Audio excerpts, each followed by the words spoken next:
रहर के तीन पाता तीनों ठिकाना रहे।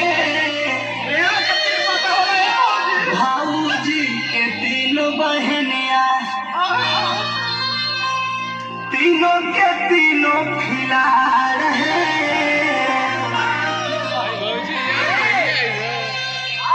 रहर के तीन पाता रहर के तीन पाता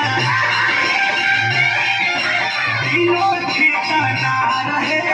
भाऊजी के तीन बहनिया भाऊजी के तीन बहनिया तीनों के तीनों खिला रहे।